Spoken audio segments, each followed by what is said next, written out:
Hi everyone! Do you want to find out how Vivian went from a student who was serving 5+ days a week to now owning her own successful lash business? Come find out!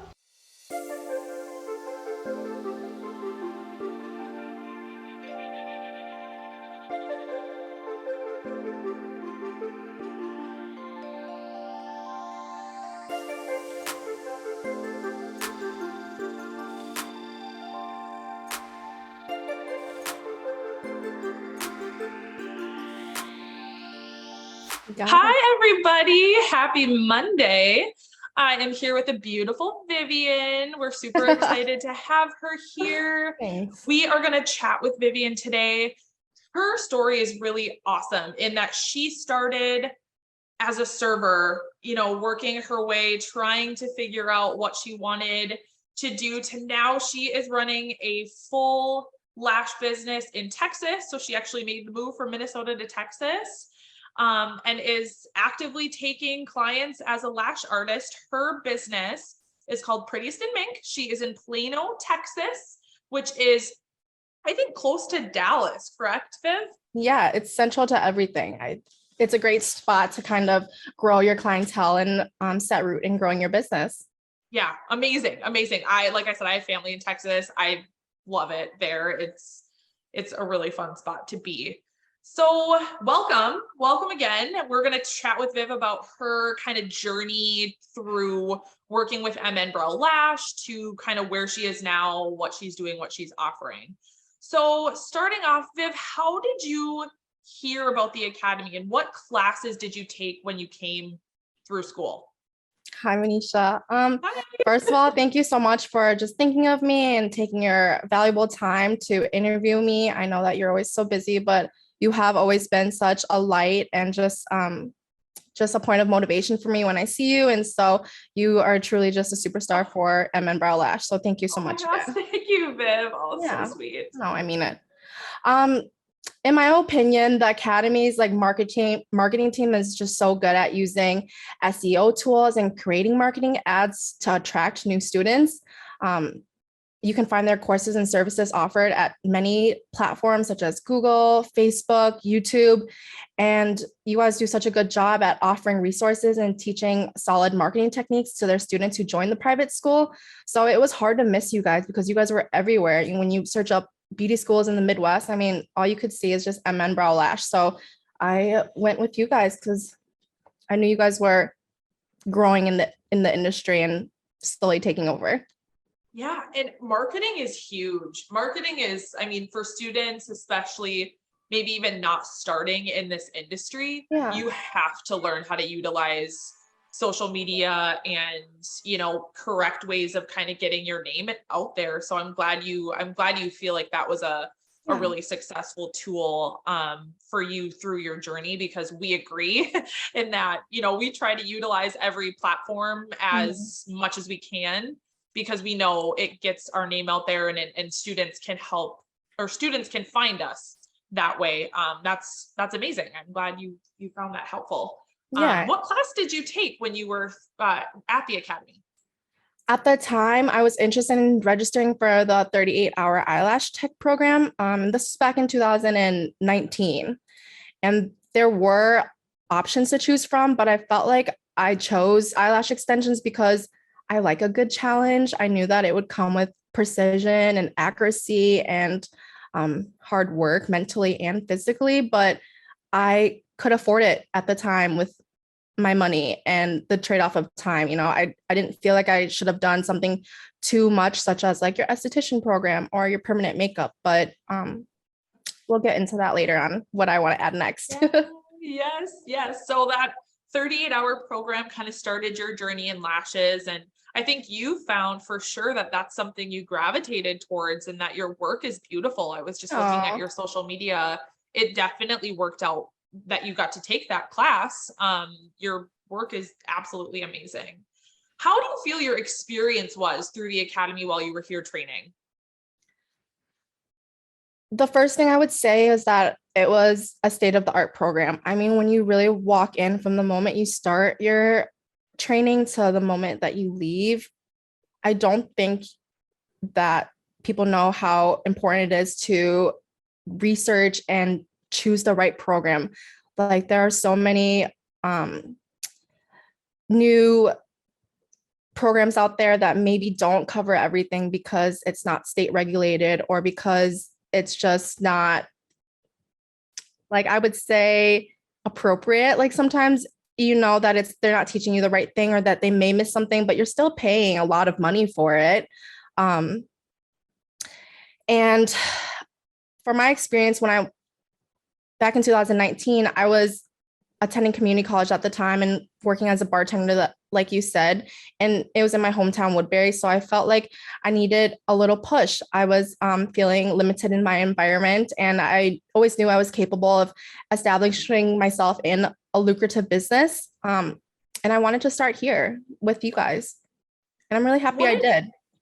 What initially kind of made you jump towards that? Like, was there something, where you hit a point in serving where you just, God, I need something different? Like, at what point were you like, I really want to do this?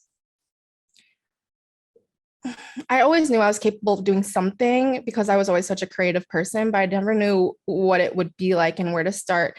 Like going to college and going through debt. And it was something that I knew I could do, but I didn't know that if the outcome was something that I was willing to take a risk on. I knew that if I took a risk on myself and applied myself to a skill that I could learn and go out in the real world, like the trade-off was for 38 hours versus 4 hours of college was just, and intense college. I mean, it's university. It's not like community college because that was my route. I was doing community college. I was working back at home at the time and it all was convenient for me, but I just knew that I needed that extra push because I was bored. Yeah. Yeah, that is totally fair. So you decided to take the class. You had a great experience during training.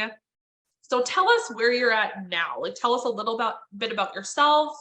What are you doing now? Are you working full-time, part-time? Let's just kind of hear about the journey after training. Well, honestly, just sitting here and having this moment with you to kind of like celebrate and have the opportunity to kind of reflect on my accomplishments is something that I am proud of because during 2019 and it's 2023 now, I feel like I've just been like grinding. Like I've just been working and following this like map that I've kind of laid out for myself. And sometimes when you're along the journey, you kind of get lost on where you are and it's difficult to stay focused. And it was a point where I was looking for more employment in my industry. So I wanted to get back into lashing after I took a break for learning real estate. And I was also serving in Dallas just to get on my feet again.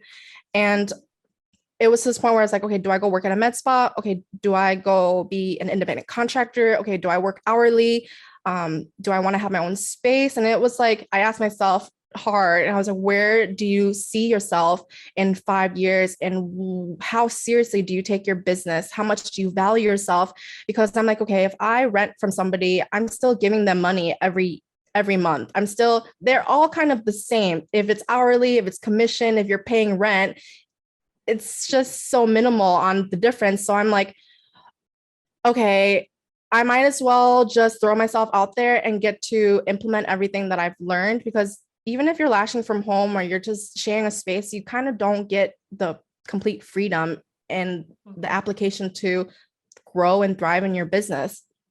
So I decided to have my own private suite and I offer spa-like features in Plano. I try to spice it up because I know how uncomfortable it is to just lay in your, I mean, when you lay down, it's really like a whole surgery. Like you feel like you're getting surgery for your eyes.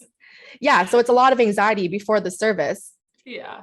So I offer a robe and a slipper just to give that kind of little luxurious feel.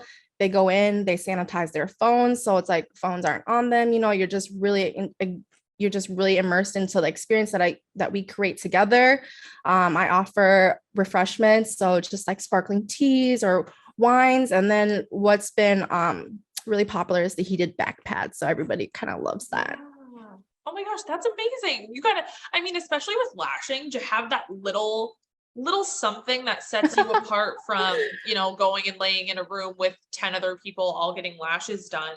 having a spa experience, Yeah. I'm sure that highly sets you out from everybody Yeah. else. That's awesome. How has this career path impacted your life, like financially, psychologically? How would you say this has made the biggest impact? Well, I'm grateful for it because growing up, I was an only child and I would always have to keep myself entertained. Um, whether that's by like learning new things or being able to express myself creatively. I was very tomboyish, so I never imagined myself like in the beauty industry. And especially with my background too, I feel like it's very stereotypical for people to be like, "Oh, you're Asian and you're Vietnamese in particular, so why don't you do nails? Why don't you do all these things?" And I mean, back then I didn't really embrace the unique things about me, such as just having the skill to be precise and to be creative and to be who I am. So I'm like, you know what? I don't care about those stereotypes because in the end, I am myself, and that this is what spoke to me. Like me just getting the opportunity to learn something in the beauty industry. It really creates that path for me later to learn more skills. So yeah.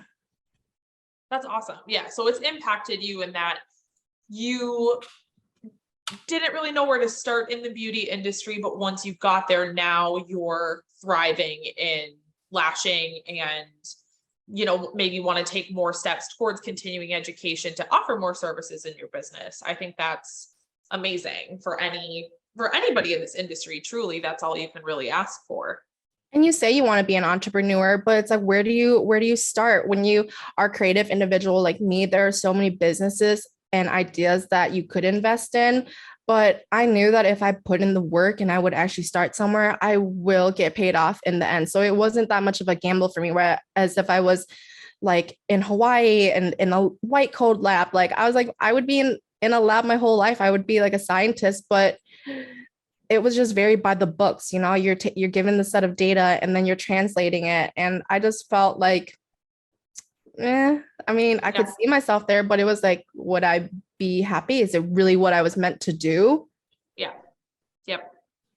Definitely. What's like an average, because it probably varies from Minnesota to Texas. Like, what's an average cost for like a full set 2, 3, 4 week fill? Do you have like one specific cost range you stay around? Um, I think that's the most difficult part of my journey right now is being able to compete with other people, but also emerge in the space as somebody that's new.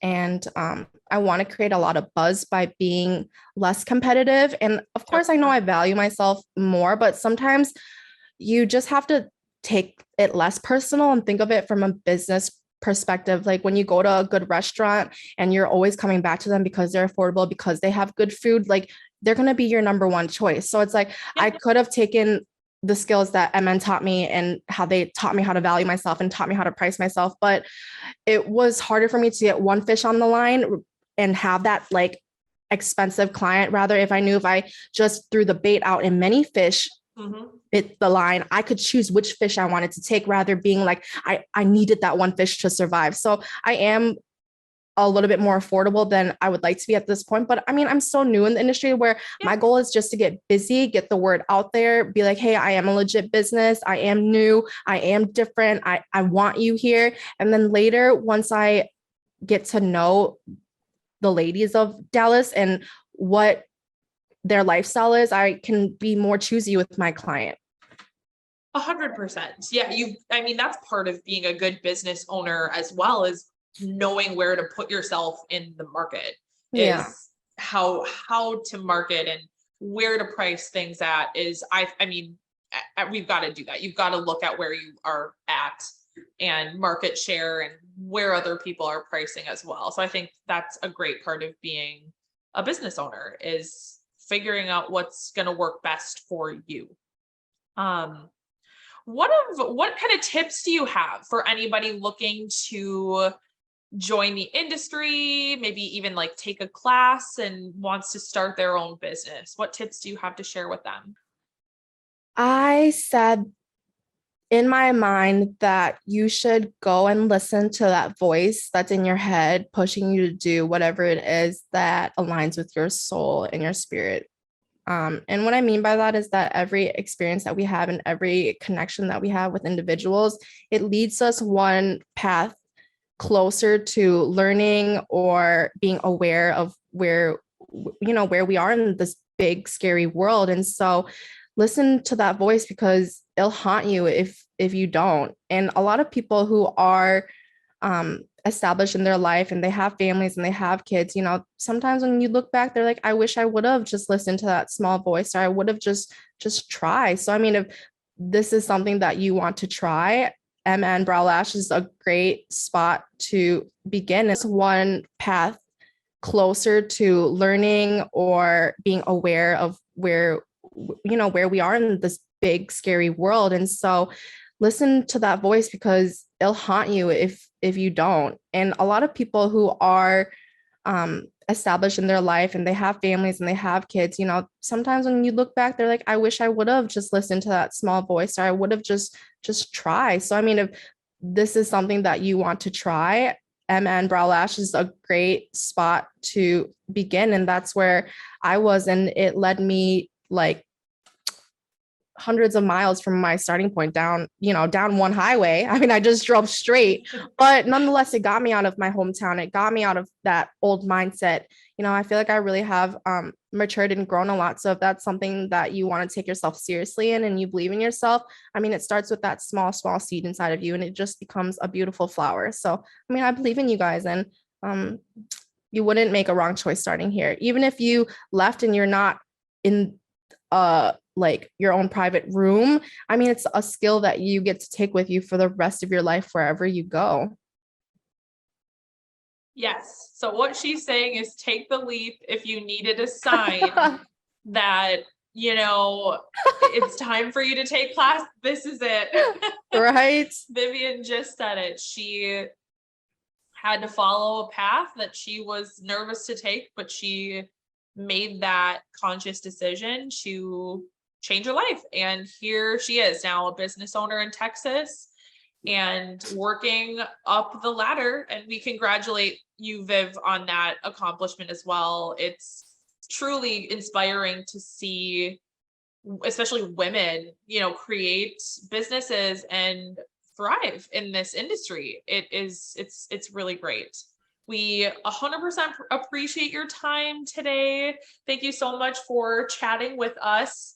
If you guys have questions on Lash class, or even if you have any specific questions for Vivian, we know her. She'd be more than happy to answer any questions that you have. Our phone number, email, address is somewhere around me, so you can call or email us. Thank you so much, Vivian. We really appreciate you today. Of course. And like the last thing I would say is create a plan and an exit strategy to stay focused. Like there's so much blockage and personal challenges in your life that it becomes more manageable to stay afloat, and pat yourself on the back and keep your eyes on the prize because it is murky out there. And stay true to yourself. If you're truly, you want to be a good business, treat yourself as so, know that it's a long-term game, and don't jeopardize your reputation for quick money or scamming people, especially when it comes to their beauty and health. Like you just have to be good and be honest, and that comes with the prices too, right? Like me being more affordable, it relieves that pressure of just being that perfectionist that I know that I am. And I'm aware that I am that way, but how can you like use these tools and these mindset to help you, so I'm like, okay, I'm not charging premium price, which means that I'm not going to disappoint my clients, and they understand that I am learning and I am new, so just be real and be honest, and your customers will just appreciate that, because if other people aren't real and honest, like, yourself when you do good work or not, even if someone tells you you're doing bad work and you're good, then that client may not be for you, and you don't have to work with them because you're staying true to yourself. So don't get lost in the sauce, and your sauce is unique, it's the secret formula. So don't be too worried about what other people are doing and just focus on yourself. Thanks, Manisha. Yes, I love that message, Viv. Thank you for that. If we have any other questions for you, we'll absolutely reach out. But we really appreciate your time today. Thank Thank you. you. You as well. Thanks, everybody. Talk to Bye, you soon. Manisha. Bye.